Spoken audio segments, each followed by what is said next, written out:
Injured workers excluded, single payers flaw, state single payer healthcare plans, Republican incrementalism and exclusion of injured workers being excluded from both state single payer plans and federal Medicare for all bills.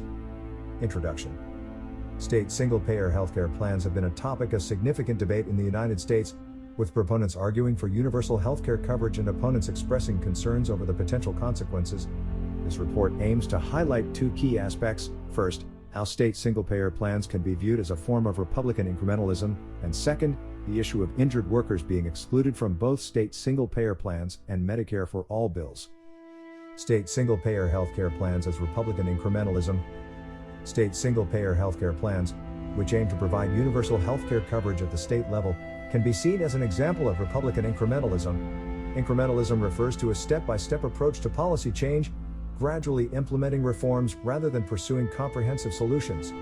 While single-payer plans are often associated with progressive or left-wing ideologies, it can align with Republican incrementalism for several reasons. A. State-level implementation. State single-payer plans allow for experimentation and implementation at the state level, which aligns with the Republican belief in decentralized decision-making in states' rights. By empowering states to design their own healthcare systems, these plans adhere to the principle of subsidiarity and grant more control to local governments. B. Market-based approach. Some state single-payer plans incorporate elements of market-based solutions, such as utilizing private insurance companies or allowing individuals to purchase supplemental coverage. This approach resonates with Republican views on preserving market competition and individual choice, while still expanding access to healthcare. C. Gradual transition. State single-payer plans can be implemented in phases or gradually expanded over time, providing a path for Republicans who prefer incremental policy changes. By starting with a targeted population or geographic area, these plans allow for testing and evaluation before broader implementation, ensuring a measured approach.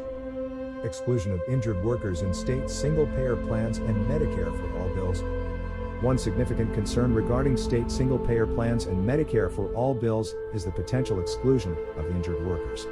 This exclusion stems from the funding mechanisms and specific design choices of these proposals. A. Funding challenges. State single-payer plans and Medicare for all bills often rely on financing mechanisms such as payroll taxes or premiums. These funding sources may not adequately account for individuals who are unable to work due to injuries or disabilities. As a result, injured workers may face difficulties accessing healthcare coverage or experience gaps in their insurance while unable to work. B. Eligibility criteria. Single-payer plans and Medicare for all bills typically define eligibility based on residency or citizenship rather than employment status. This criterion may inadvertently exclude injured workers who are unable to meet the work requirements due to their condition. The focus on universal coverage often overlooks the specific needs of this vulnerable population. C. Limited coverage for occupational injuries. Injured workers often require specialized healthcare services and rehabilitation to recover and return to work.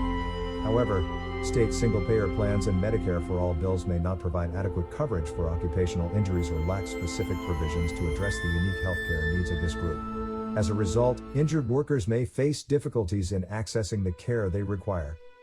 Conclusion. State single-payer healthcare plans can be viewed as a form of Republican incrementalism due to their state-level implementation, market-based approach, and gradual transition.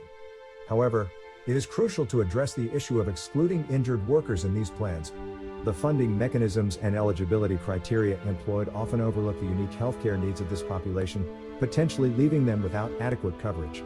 As policymakers consider healthcare reform, it is essential to ensure that the design and implementation of any system consider the inclusivity of all individuals, including those injured in the workplace.